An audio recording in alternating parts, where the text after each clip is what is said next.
वालेकुम।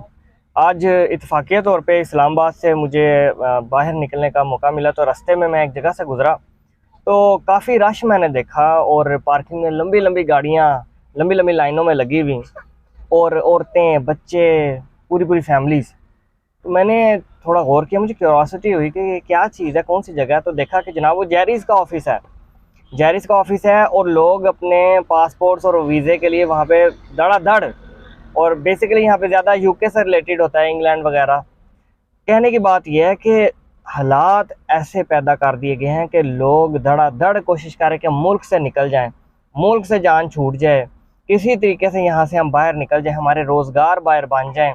बाहर जाके वो परेशान होते हैं नहीं होते वो एक अलग बात है, ये फ़ैसला ठीक है या नहीं है ये एक अलग बात है। मुल्क के हालात ऐसे बना दिए गए हैं कि लोग परेशान हैं और इसके सबसे ज़्यादा ज़िम्मेदार जो है हुकूमत है। आपकी ज़िम्मेदारी थी कि हमें ऐसा माहौल प्रोवाइड किया जाता है कि टैलेंट ड्रेन ना होता है। इसे कहते हैं टैलेंट का ड्रेन होना, ब्रेन ड्रेन होना। बाहर के ममालिक अच्छी अपॉर्चुनिटीज़ प्रोवाइड करते हैं कि आज हमारे पास अपने कंप्यूटर की जो सर्विसेज हमें दो, आप कोई फ़िलासफ़र हो, कोई डॉक्टर हो, इंजीनियर हो, हमारे मुल्क में आके काम करो। लेकिन हमारे मुल्क के अंदर ऐसे हालात हैं कि भाई छोड़ो जान, यहाँ से निकलो निकलो, छोड़ो। आए दिन इंटरनेट बंद, आए दिन सड़कें बंद, आए दिन पॉलिटिकल क्राइसिस, आए दिन इकोनॉमिक इंस्टेबिलिटी, आए दिन बॉर्डर पे मसाइल, आए दिन आपके डिप्लोमेटिक रिलेशंस में मसाइल, आए दिन आपके तरह तरह के मसाइल। कोई मसला नहीं है तो कोई मजहबी जमातें सामने आ जाएंगी और लड़ने लग पड़ेंगे। वो सही है गलत है वो एक अलग टॉपिक है। तो जब ये हालात होंगे तो ये लाइनें तो फिर नज़र आएंगी दफातर में, वीज़ा सेंटर्स में, जैरीज़ के ऑफिस में, एयरपोर्ट्स पे।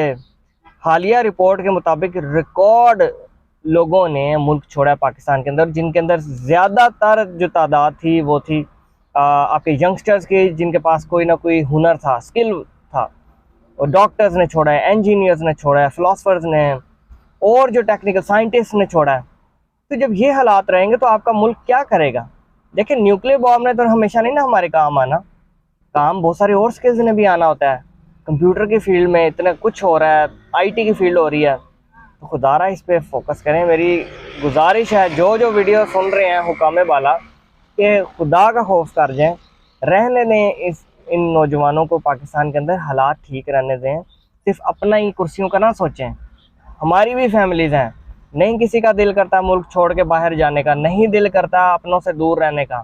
हर शख्स चाहता है कि अपने अपनों को करीब रहे, पाकिस्तान में रहे। लेकिन जब हालात ख़राब होंगे, जब रोटी के लाले पड़े होंगे, तो लोग तो फिर मुल्क छोड़ के भागेंगे। और जो नहीं भाग सकता वो फिर चीरे फाड़ेगा अपने साथ वाले को, वो स्ट्रीट क्राइम करेगा, वो गलत कार्यों में जाएगा। हालांकि ये गलत है, ये कोई जवाज़ नहीं है, गुर्बत आपका जवाज़ नहीं है बुराई करने के लिए, लेकिन शैतान तो फिर हावी होगा।